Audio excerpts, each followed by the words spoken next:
The Wool Delivered to the Wrong House. A Miss Marple Case. Chapter 1. A Parcel for Miss Amory. The fog came down over Thistledown Regis, the way it always did in October, rolling off the water meadows and settling into the high street until the shop fronts seemed to float free of their foundations. Mrs. Ada Pruitt, who had delivered the post along Sheep Lane for 11 years, did not much mind the fog. She minded, rather, the state of her bicycle basket, which this particular Tuesday held a parcel addressed in blotted ink to a Miss H. Amory, 4 Sheep Lane. There was no Miss H. Amory at number 4. There never had been. Ada frowned at the label, turned it over, found nothing else written on it, and did what any sensible woman would do. She left it on the step of number 4 anyway, since someone was bound to know a Miss Amory somewhere about, and she was already 40 minutes behind on her round. Inside number 4, behind lace curtains gone slightly grey with age, Miss Jane Marple watched the parcel come to rest on her step with the particular attention she gave to anything even faintly out of its expected order. "Now that is odd," she said, to no one, since her small sitting room held no one else at that hour. "I have never in my life been called H." She did not fetch the parcel in at once. She finished her tea first, and considered, as she often did with small anomalies, that there was very seldom such a thing as a meaningless mistake in a village. A wrongly delivered letter was, more often than not, a rightly delivered letter that someone had simply not expected to receive. By the time she went out, wrapped in her grey wool coat against the damp, the fog had thickened further, and she could just make out, through its curtain, the tall, thin figure of Miss Prudence Hartnell hurrying past on the opposite pavement without her usual nod of greeting. That, too, Miss Marple noted, though she could not have said why. The parcel, when she brought it in and set it on the table, proved to contain 4 ounces of pale grey knitting wool, of a kind sold only at Hobbes's wool shop 2 doors down, and a small folded note that read, in the same blotted hand as the label, "As promised. Burn this after reading. E." Miss Marple read it twice. Then she did the thing she always did with anything that might matter, and nothing that clearly did not. She put the note carefully into the drawer of her writing desk, and went to call on Mr. Hobbes at the wool shop, ostensibly to return a parcel not hers, and, incidentally, to see what she might see. Mr. Hobbes was behind his counter, a small, stooped man perpetually dusted with wool fluff, and he took the parcel from her with evident relief. "Ah, that'll be for Hetti Amory over on the Fordingbridge Road, not Sheep Lane at all. The new girl on the ground must have muddled the houses. I do apologise, Miss Marple." "Not at all," said Miss Marple pleasantly, "though I confess I opened it, thinking it might be for me after all. There was a note inside, very cryptic. Something about burning it after reading." Mr. Hobbes's hands, sorting balls of wool into their bins, went still for the length of perhaps 2 seconds. "Did it?" he said. "Well, people do write odd things to one another. I wouldn't trouble yourself over it, Miss Marple." But Miss Marple, walking home through the thinning fog, found that she was troubled over it very much indeed. Not because a note had asked to be burned, which happened in 100 harmless correspondences a year,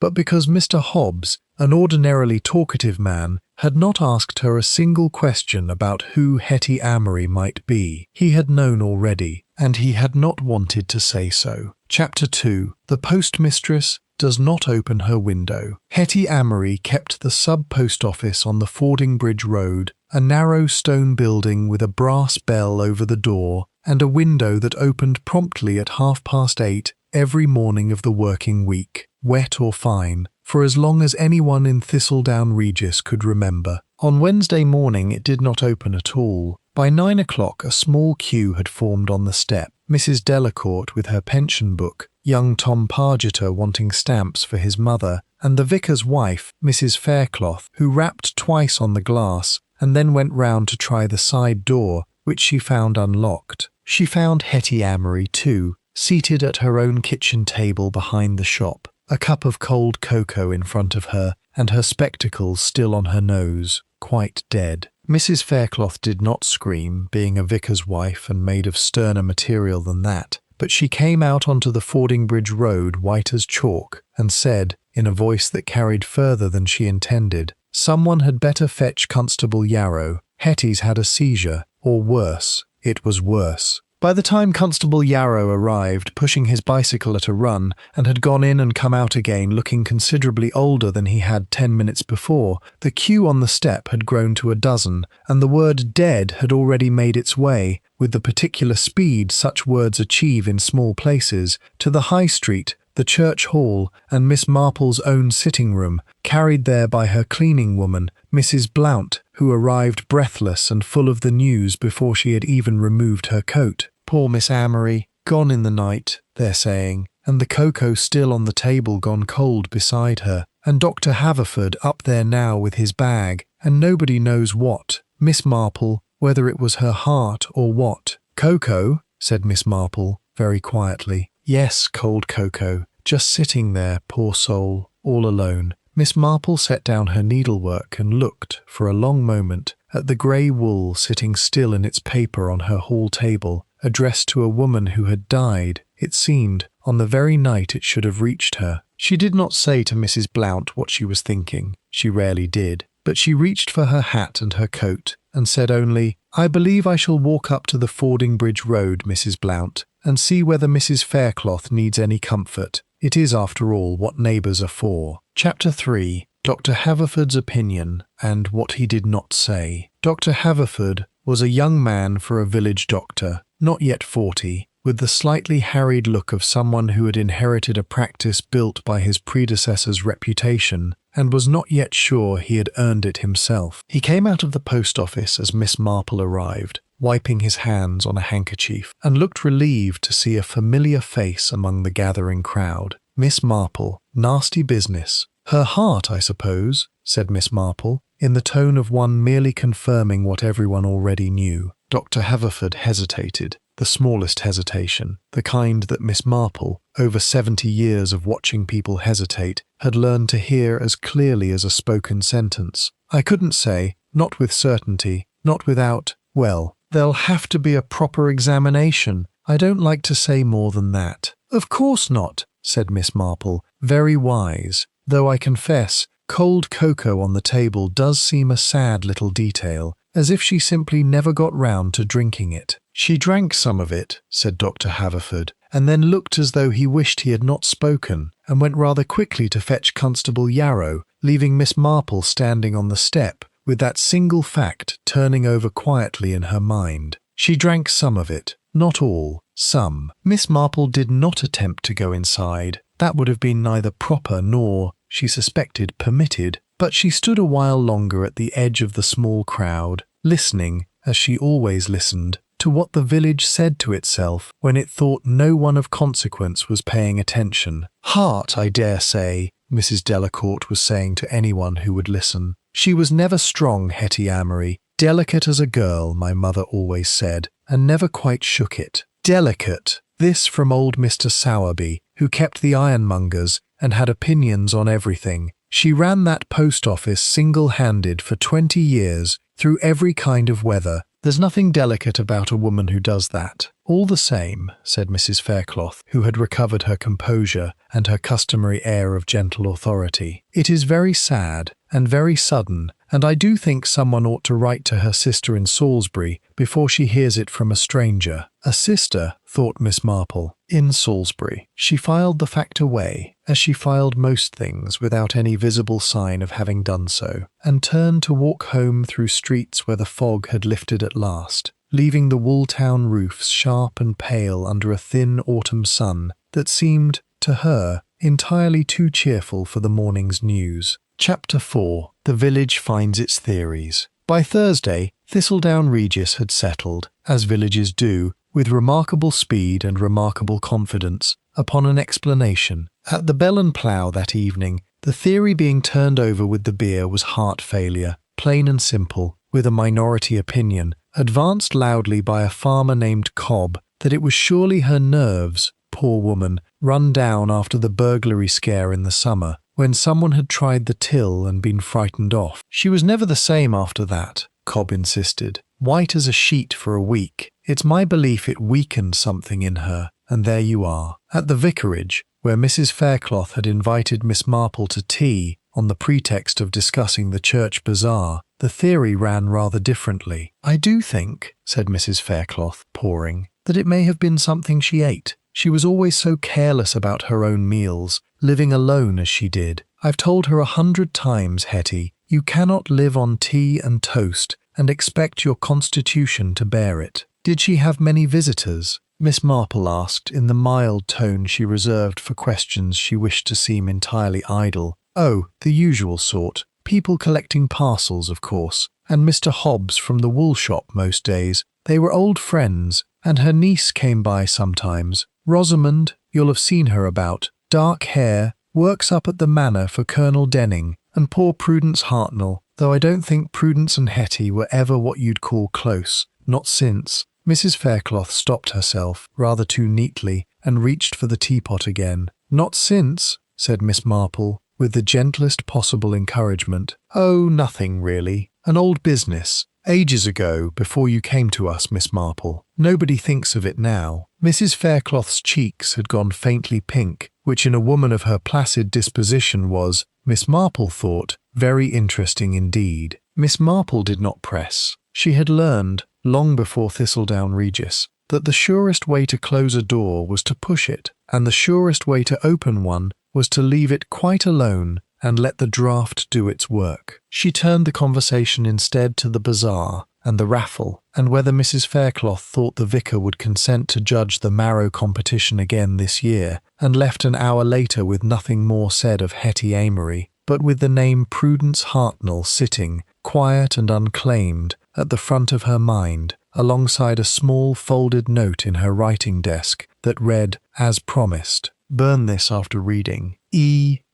thought Miss Marple, walking home in the early dark. Not H for Hetty. E. Chapter 5. The Analysis. The result of Dr. Haverford's proper examination reached the village on Friday, by way of Constable Yarrow's rather grim face, and a telephone call to the coroner's office in the county town, and it put an end, at a stroke, to every theory involving a weak heart. Hetti Amory had died of poisoning, a substantial dose of a compound found, the analyst's report noted with clinical brevity, in certain proprietary rat poisons sold quite legally at any ironmonger's in the country, mixed, it seemed, into the cocoa she had drunk the last evening of her life. Constable Yarrow, out of his depth and honest enough to admit it to himself if not aloud, sent word to the county police, and by Saturday afternoon a detective inspector named Craddock had arrived from the county town to take the matter in hand, a solid, sensible-looking man in his 40s, who had, Miss Marple was pleased to learn from Mrs. Blount, no nonsense about him at all, and asks very direct questions. She was rather less pleased an hour later to receive a note requesting that she call at the police house that evening, since Inspector Craddock had been told, by whom, he did not say, that Miss Marple of Sheep Lane had received a parcel wrongly addressed,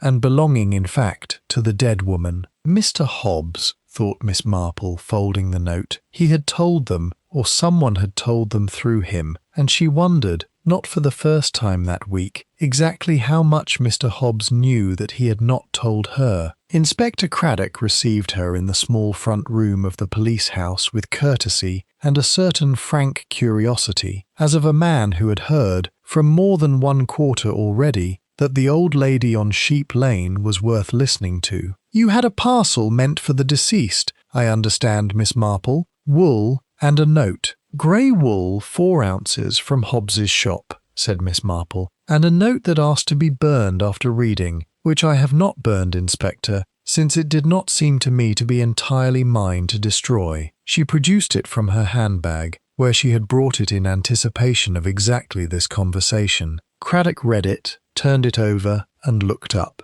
Signed E. "Any notion who that might be?" "None whatsoever, as yet," said Miss Marple, with perfect truth, since a suspicion, and it was still very much only a suspicion, was not at all the same thing as a notion one could offer an inspector of police. "But I did think you would want to know that Mr. Hobbes, when I returned the parcel to him, seemed a good deal less surprised by the whole business than I should have expected of a man simply correcting a delivery error." Craddock's pencil paused over his notebook. "Is that so?" he said. "Well now, I believe I had better have a word with Mr. Hobbes. Chapter 6. Mr. Hobbes explains himself. Up to a point, Mr. Hobbes questioned in his own shop, with the closed sign turned to the street and his wool fluff settling gently in the lamplight, was considerably less composed than he had been with Miss Marple over the counter. I don't know anything about any note, Inspector, and that's God's truth. Hetty ordered the wool same as always. She was making up a jumper for her niece's baby, due at Christmas. I packed it up. I put it on Mrs. Pruitt's round, same as I do every parcel, and if a new girl delivered it to the wrong door, that's her mistake, not mine, and nothing to do with any note. You didn't write it. Sign it E. My name's Ezra, Inspector, if you're asking whether I could have, but I never wrote such a thing in my life, and why would I sign my own note with an initial to a woman I saw across the counter 3 times a week? It was, Craddock had to admit, a fair point, and one that troubled him rather more than a straightforward lie would have done. Then who packed that wool if not you? Mr. Hobbes's composure, already thin, gave way a little further. My assistant packs the small orders some days when I'm busy with the accounts. Rosamund Amory, Hetty's own niece as it happens, who's worked for me Tuesdays and Fridays this past. She'd have wrapped that parcel, not me, Inspector, and I'll tell you now I never thought to look at what she put inside it. Craddock wrote the name down, underlined it, and thanked Mr. Hobbes for his time in a tone that promised further conversation before the matter was closed. Miss Marple, informed of this exchange the following morning over tea with Inspector Craddock, who had, by then, formed the habit of calling on her for what he termed, with a faint smile, the local view, received the name Rosamund Amory, with interest but without surprise. The niece who works at the manor, she said. Mrs. Faircloth mentioned her. Dark-haired, I understand, and rather often at her aunt's. Often enough, said Craddock, to have poisoned her cocoa a dozen times over, if she'd a mind to, and a note signed E delivered, whether by accident or design, in a parcel her own hands packed. It doesn't look well for Miss Rosamund Amory. Miss Marple, I'll be frank with you. No, Miss Marple agreed, pouring him a second cup. It does not look well at all, which is, I find, so often the trouble with things that do not look well, Inspector. One is apt to stop looking any further once one has found something convenient to look at. Chapter 7. Colonel Denning's Household. Rosamund Amory, when Inspector Craddock called upon her at Denning Manor, proved to be a composed young woman of perhaps 26, dark-haired as reported, employed as companion secretary to old Colonel Denning's invalid wife, and entirely willing, even eager, to account for herself. I did pack the wool, yes. Tuesday, before I came up here for the week. Aunt Hetty wanted it for baby things. My sister's expecting in December, and there's nothing sinister in that, Inspector, whatever anyone's been saying in the village. And the note. I never put in any note. There was no note when I wrapped it. I'd stake my life on that. A small, unhappy laugh, which is a poor choice of words, I suppose, under the circumstances. Craddock, watching her closely, found himself inclined to believe her, which did not mean he was prepared to say so aloud. Someone put it in afterward, then, between your wrapping it and Mrs. Pruitt collecting it for her round. It sat in the shop overnight, Inspector. Mr. Hobbes locks up at 6, and the round doesn't go out till gone 8 the next morning. Anyone with a key could have got at it. Mr. Hobbes himself, or... She stopped. Or, I don't like to say. It seems a wicked thing to suggest, about anyone. Miss Amory, said Craddock, not unkindly, your aunt is dead of poison, and someone in this village put it there. I think we may set aside what seems wicked to suggest, and concentrate on what may be true. Rosamund was quiet for a moment, twisting her handkerchief. Miss Hartnell has a key, she said at last. Prudence Hartnell. She does the flowers for the shop window sometimes, as has been done for years. Mr. Hobbes gave her a key, so she could get in early on market days, before he opens, to arrange them fresh. I don't say she did anything, Inspector. I only say she could have. Craddock wrote the name down beside the one already underlined, and reflected, not for the first time in a career built on exactly such moments, that a village which appeared, on the surface, entirely without secrets, generally proved, on inspection, to be constructed almost entirely of them. Chapter 8. The the wrong glove. Miss Marple, meanwhile, had taken to a small habit that Inspector Craddock, had he known of it, might have found either charming or alarming according to his mood. She had begun, quite methodically, to call upon everyone in Thistledown Regis who had known Hetti Amory well, on the entirely respectable pretext of expressing condolence, and to notice, in each house she visited, one small thing that did not quite fit. At Prudence Hartnell's cottage, a narrow, tidy place at the end of Church Walk, hung with samplers and smelling faintly of lavender water, that thing was a glove. Miss Hartnell was a spinster of some 50 years, thin and precise, with the particular stiffness of manners that Miss Marple had long ago learned to read as either great reserve or great unhappiness, and frequently both together. "It was very sudden," Miss Hartnell said, setting down the tea things with hands that were not, Miss Marple noted, entirely steady. "One doesn't expect it in someone one has known so long." "You were close, I think, at one time," Miss Marple ventured. Mrs. Faircloth mentioned an old friendship. Something crossed Miss Hartnell's face, quickly suppressed, but not quickly enough. "We knew each other as girls. It was a long time ago, Miss Marple, and not, I think, a subject I care to discuss over tea." "Of course not," said Miss Marple gently, and let the matter drop. But her eyes, in the way they had already found the small table by the door, where a single grey kid glove lay beside the hall stand, its pair nowhere in evidence. It was, in itself, nothing. Gloves went astray in every house in England, but it was a left glove, and the coat hung above it on its peg had, Miss Marple observed with the particular attention she gave such things, a very slight but distinct smear of dark mud along its right cuff, the sort of mud one collected walking, on a wet night, along the unmade lane that ran behind the post office and nowhere else in the village, since every other approach to Hetti Amory's door was paved. She said nothing of it. She finished her tea, admired the samplers, expressed proper sympathy, and took her leave, but she carried the small fact of the muddy cuff and the single displaced glove home with her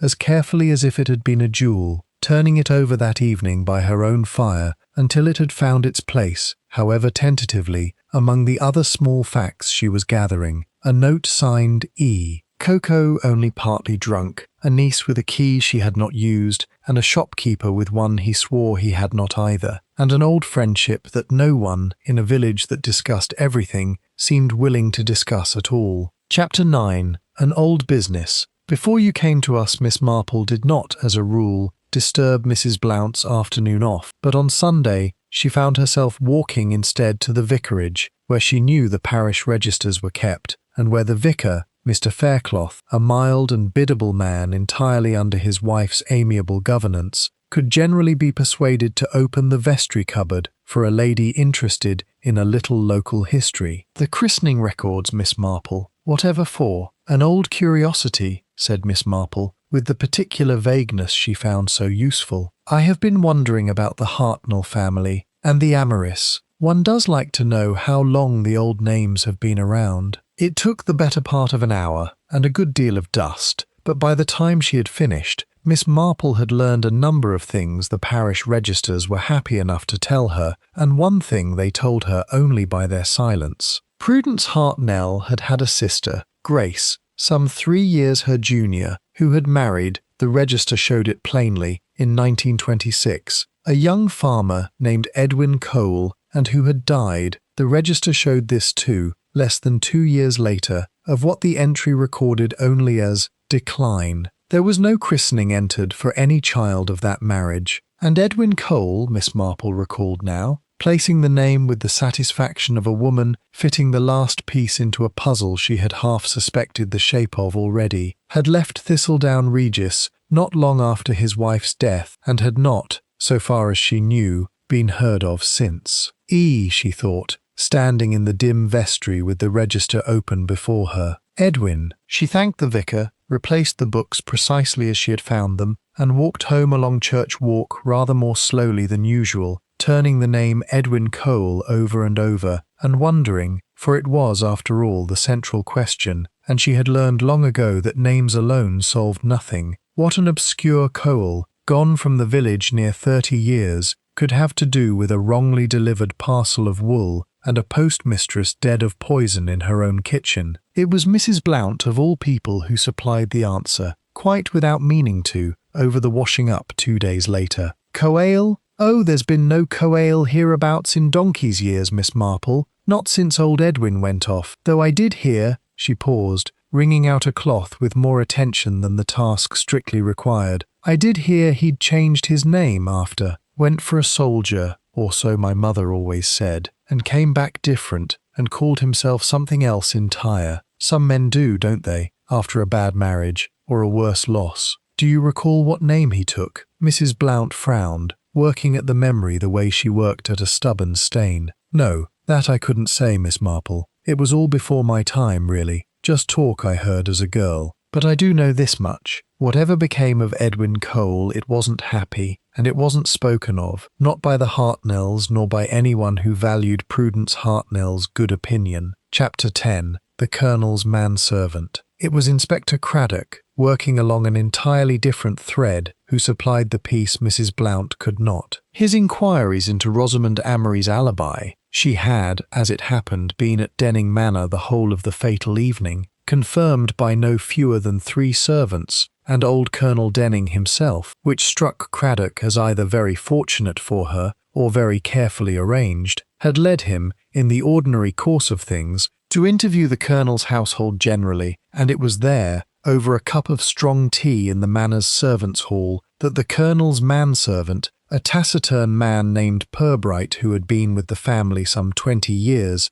let fall a fact that made Craddock set down his cup rather suddenly. "Co-ale, did you say, Inspector? Funny you should ask. We had a man of that description come round the estate, must be 15 years back now, asking after work. Said his name was Elliot then, Frank Elliot. But there was talk in the servants' hall he'd been born co-ale and changed it, on account of some trouble in his younger days. The Colonel took him on as under-gardener for a season, then let him go, steady enough worker, but there was a wildness in him the Colonel didn't care for. Drank, I believe. Hadn't thought of the man in years. Is he still in the district? Couldn't say, Inspector, though—" Pirbright frowned, working at his own memory much as Mrs. Blount had worked at hers. "Now you mention it, I did think I saw him, or a man very like him, in the town not 3 weeks since. Older, heavier, but the same look about the eyes. I didn't think much of it at the time." Craddock drove back to the police house that evening with a new name in his notebook, Frank Elliot, formerly Edwin Cole, and a growing conviction that the tidy contained little mystery of a poisoned postmistress had roots that ran a good deal deeper into the village's past than anyone had at first supposed. He found, waiting for him on the police house step in the last of the evening light, Miss Marple herself, who had walked up, she explained, because she had 1 or 2 small thoughts she thought he ought to hear before he went any further,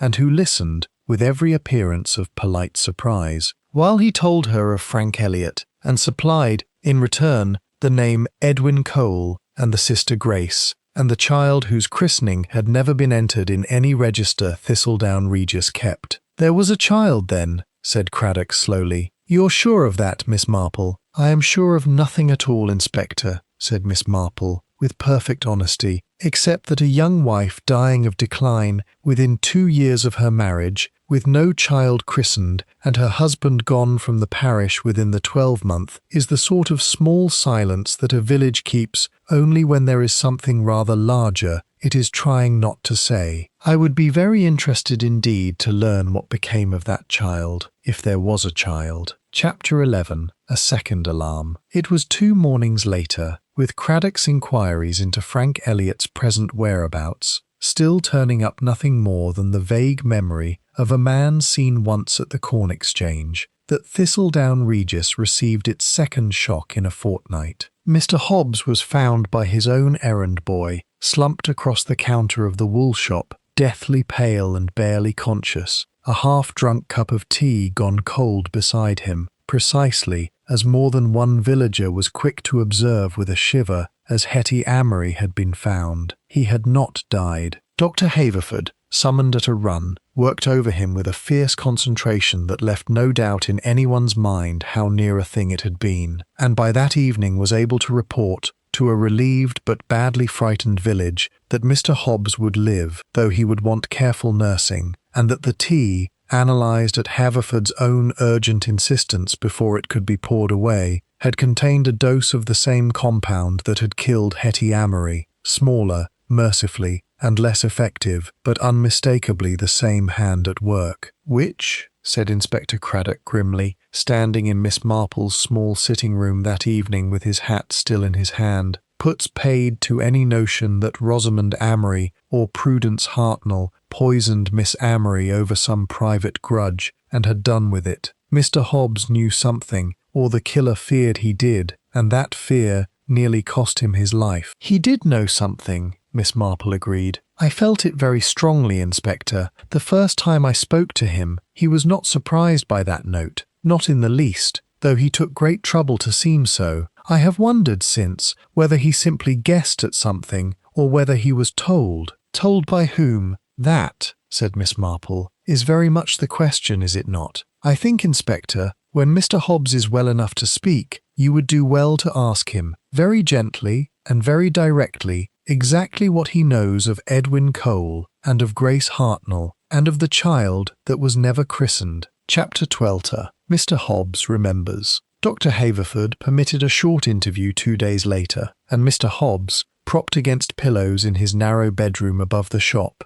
grey-faced but lucid, proved willing enough to talk once the ice was broken, more willing, Craddock privately suspected, than he had been before someone had tried very seriously to kill him. "I've known for years," Hobbes admitted, his voice still thin, "not everything, but I knew Grace Hartnell didn't die of any decline, not the ordinary kind. She died of a broken heart and a wicked husband, Inspector, and I knew there'd been a child, because Hetti told me, years back, in confidence, the way old friends do." "Hetti Amory knew?" "Hetti was Grace's own cousin on the mother's side. Did nobody tell you that? Amory and Hartnell, they're both my mother's people, tangled together the way families are in a small place. Hetti took the baby in. When Grace died and Edwin ran off to the war, rather than face what he'd done to her, raised it as her own niece, told the village it was a sister's child from up north, and the truth of it died with those that knew, or so everyone thought." Craddock sat very still. "Rosamund," he said slowly. "Rosamund," Hobbes confirmed. "Grace Hartnell's own daughter, and Edwin Cole's,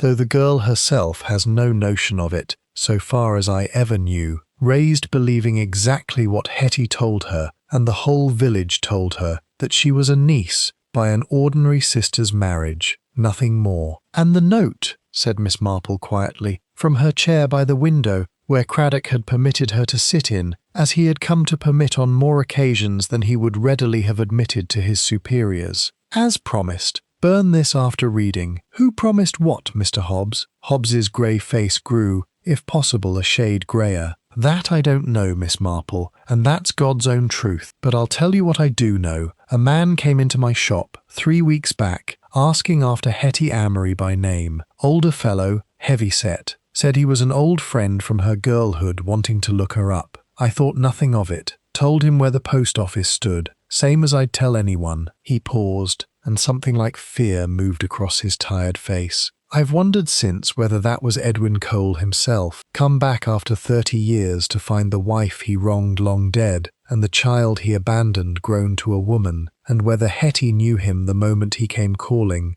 and whether that note was some manner of bargain between them that went very wrong indeed." Chapter 13. Miss Marple takes tea with Miss Hartnell. That evening, walking home through streets grown sharp and clear with the first real cold of the autumn, Miss Marple found that the pieces, while not yet fitted entirely together, had at last arranged themselves into a shape she could recognise, and that shape troubled her a great deal, because it pointed, with increasing insistence, toward a narrow cottage at the end of Church Walk, hung with samplers and smelling of lavender water. She did not go to Inspector Craddock that night. There was, she felt, one conversation that needed to happen first, and it needed to happen quietly, over tea, In the old and gentle way such things had always been managed in Thistledown Regis and villages like it, not because she wished to shield anyone from justice, but because she wished, very much, to be entirely sure before another word was said to the police. She called on Prudence Hartnell the following afternoon,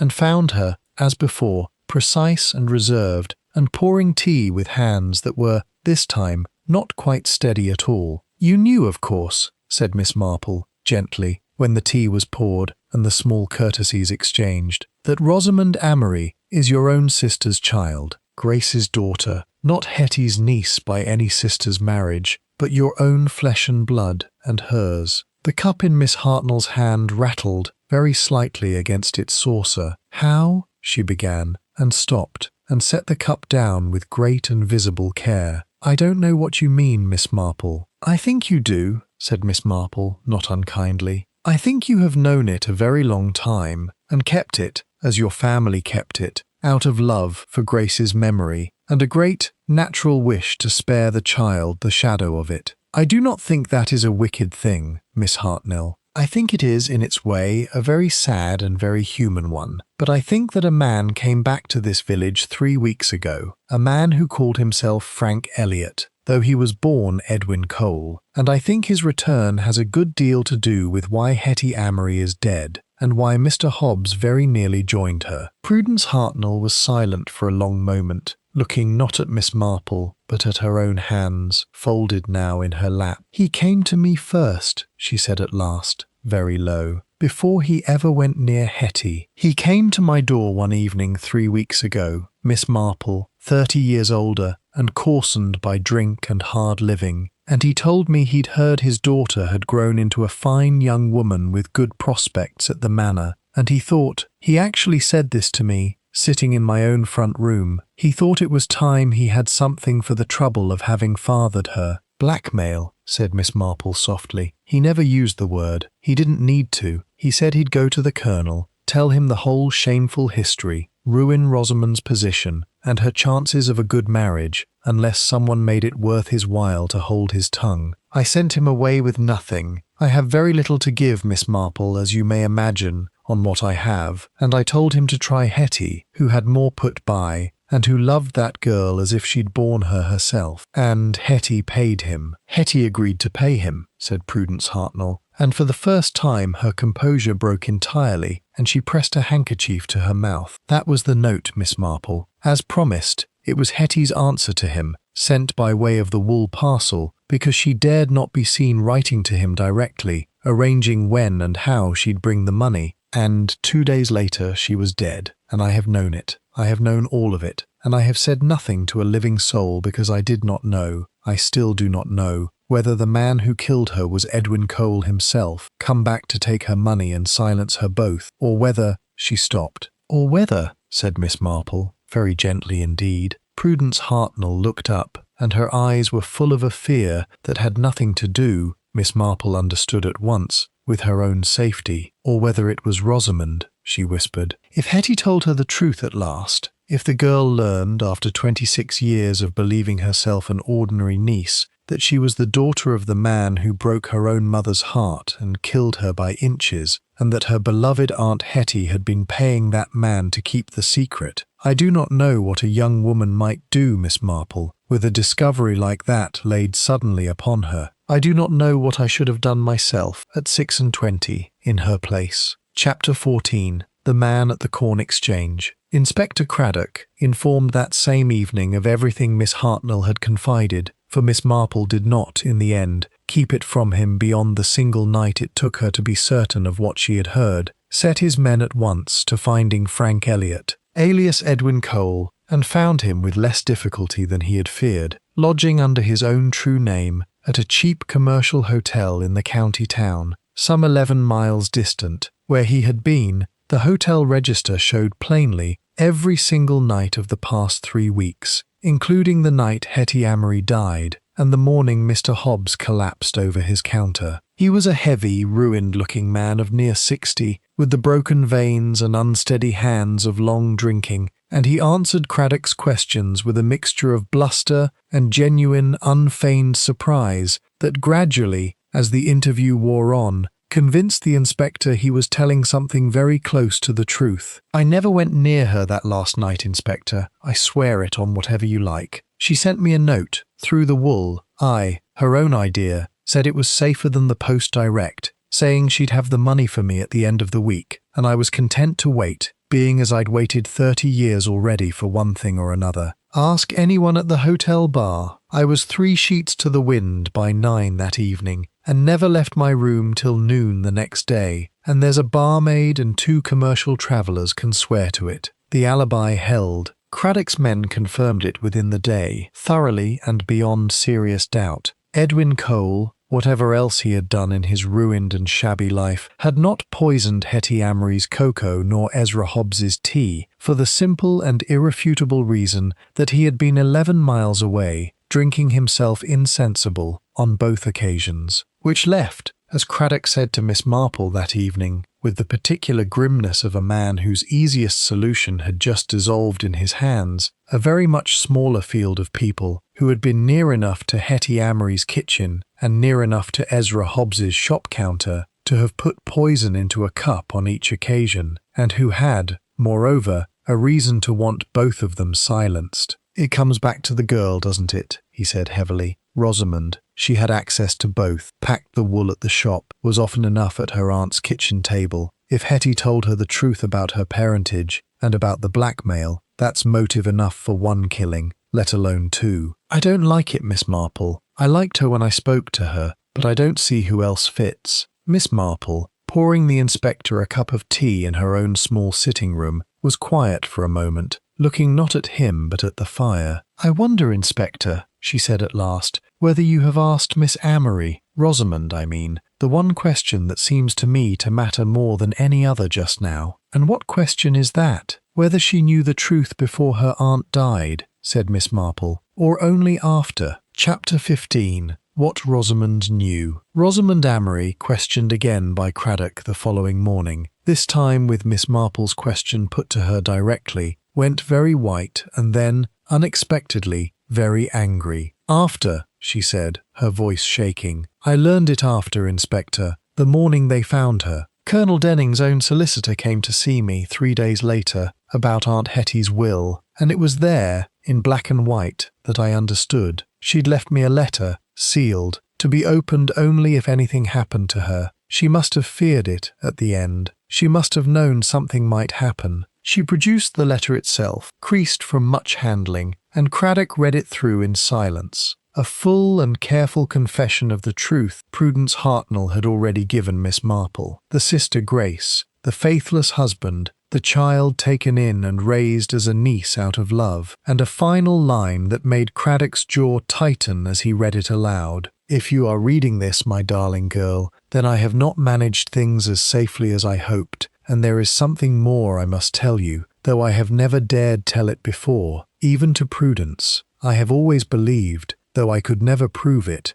that your mother's death was not entirely the natural thing the doctors called it." The letter ended there. Whatever more Hetti Amory had meant to write, she had not lived to write it. "You see now," said Rosamund, low and furious, "why I said nothing of any of this before. I didn't know myself until she was already dead, and I have spent a week and more since, wondering exactly what she meant, and being far too frightened to ask anyone, because I did not know who I could trust." Chapter 16. A quiet test at the bazaar. The church bazaar, postponed once already out of respect for Hetti Amory, and pressed on with at last because a village, however shaken, must eventually return to its ordinary business, was held on the following Saturday in the church hall, with Bunting a little limp from the damp, and a smaller crowd than usual, subdued by the fortnight's events. Miss Marple, who had thought a great deal in the intervening days about a muddy cuff, a wool round 11 years worked without incident,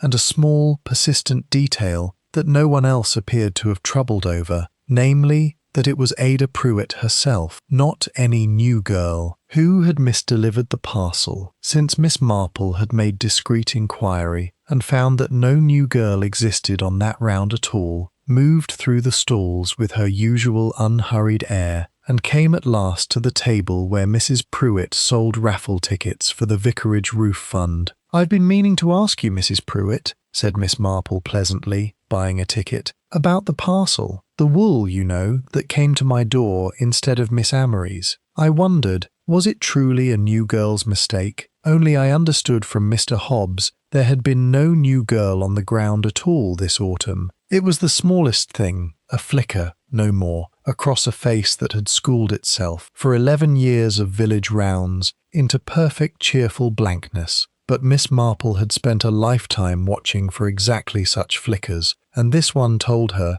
as certainly as a confession, everything she had come to suspect. "I dare say I misspoke, Miss Marple," said Ada Pruitt, too quickly, and turned to the next customer with a briskness that did not quite disguise the sudden unsteadiness of her hands among the raffle stubs. Miss Marple did not press further. She bought a second ticket, admired the vicar's wife's Victoria sponge 2 stalls along, and went home early. But she went, that same evening, straight to Inspector Craddock, and told him, at last, the whole shape of the thing she had been quietly assembling since the very first foggy morning a parcel had come to the wrong door. "I think, Inspector," she said, "that you will find Mrs. Pruitt was not new to Grace Hartnell's story at all. I think she was very much a part of it, once, 30 years ago, and I think you would do well to ask her, gently but very directly, what she was doing in the Cowell farmhouse the winter Grace Cowell died." Chapter 17. The Woman Who Delivers the Post. Ada Pruitt did not wait to be asked. Craddock, arriving at her small cottage on the edge of the village the next morning, with a constable at his shoulder, found her already seated at her kitchen table, coat still on, as though she had been expecting him and had simply not troubled to take it off. "I suppose Miss Marple worked it out," she said, before he had spoken a word. "I thought she might. She has a way of looking at a person that sees straight past what they're saying." She did not weep, and she did not, at first, deny anything. She sat very still, hands folded on the table before her, and told it plainly, in the flat voice of someone setting down a weight carried for a very long time. "I was in service at the Cowell farm. The winter Grace died. General girl, nothing more. 17 years old, and half in love with Edwin Cowell, though he never so much as looked at me twice, being wrapped up entire in his own unhappiness, with a wife he'd stopped loving before the first year was out. Grace was ill that whole winter. Genuinely ill, Inspector. I want that understood. Weak-chested and low in spirits both. And I nursed her, brought her medicines, sat with her on an evening when Edwin was too deep in drink to trouble himself." She paused. Her hands, folded so carefully, had begun, very slightly, to tremble. "I didn't mean for it to happen the way it did. I want that said plain. There was a night, near the end, when I gave her rather more of her sleeping draught than the doctor allowed, thinking only to give her an easy night, thinking she'd wake in the morning same as always. She didn't wake, and I never told a living soul, not in 30 years, because who would have believed a girl of 17 didn't mean it, and because Edwin went off to the war within the month, and there was no one left to accuse me of anything at all." "Except Hetti Amory," said Craddock quietly. "Except Hetti." Ada Pruitt's composure broke at last, and her voice, when it came again, was thick with 30 years of buried fear. She guessed, you know, even then. She was Grace's cousin. She'd been in and out of that farmhouse all that last winter, and she said nothing to me directly, not for 30 years. But she knew, Inspector. I could see it in the way she looked at me sometimes, delivering her post same as anyone's. And then Edwin came back and started his wicked demanding, and Hetti came to me herself 3 weeks ago and told me she meant to write it all down at last, everything she'd always suspected about Grace's death, for Rosamund's sake, so the girl would understand the whole truth of where she came from and who had truly wronged her mother. "And you couldn't let her," said Miss Marple, who had come in quietly behind Craddock and now stood by the cottage door, "because 30 years of silence is a very great deal to lose, and because you had spent your whole life since believing yourself, in your own heart, a murderess who had simply never been found out, and here, at last, was someone about to find you out after all." Ada Pruitt looked up at her, and for a moment something almost like relief crossed her ravaged face, as though the truth, once spoken, were lighter to carry than the silence had ever been. "I've delivered that woman's post for 11 years, Miss Marple," In and out of her kitchen 100 times a year, same as everyone's. Nobody thinks twice about the woman who brings the post. That's the whole trick of it, and I knew it better than anyone. I put the powder in the milk I brought her myself that last morning, knowing she'd make her cocoa with it that evening, same as always. And I sent that parcel to the wrong house on purpose, Inspector, not to hide anything, just to buy myself a single day's grace before anyone thought to open her kitchen and find her, so I might think what to do next. I never thought of Miss Marple opening it. I never thought anyone would think twice about a parcel gone astray. And Mr. Hobbes, said Craddock, he'd begun asking questions I didn't like, about the note, about Edwin, about old times. I feared what he might remember, or guess, if he thought about it long enough. I never meant to kill him, only to frighten him quietly. I'm glad, at least, that I didn't manage even that. Chapter 18. What the village kept after. The trial, when it came, was a quiet, sad business, and Thistledown Regis followed it in the county paper with the particular hushed attention villages give to griefs that are, in the end, entirely their own. Ada Pruitt did not deny what she had done, in either killing, and the court took what account it could of 30 years' buried guilt, a lifetime of quiet service, and a fear grown monstrous through decades of silence. Enough account, in the end, to spare her the rope, though not enough to spare her a long imprisonment that everyone privately understood she would not survive to see the end of. Mr. Hobbes recovered, slowly, and reopened his shop in the spring, though he was, Mrs. Blount reported, never quite the talker he was before, and kept from then on a rather careful watch over anything left unattended on his counter. Prudence Hartnell and Rosamund Amory, drawn together at last by a truth too long and too painfully kept apart, took a small house together at the far end of Church Walk before the year was out. Aunt and niece, in fact, as well as name. Miss Marple was pleased to note, whatever sorrow had attended the discovery of it. Edwin Cole, informed by letter of everything that had come to pass, did not return to Thistledown Regis again, and no one, so far as Miss Marple ever heard, much regretted it. It is a curious thing, Miss Marple said to Inspector Craddock, on the last fine afternoon before winter closed in properly, as they walked together along the Fordingbridge Road past a post office now kept by a brisk young woman from the county town. How very little we truly see of the people who move in and out of our houses every day of our lives, the woman who brings the post,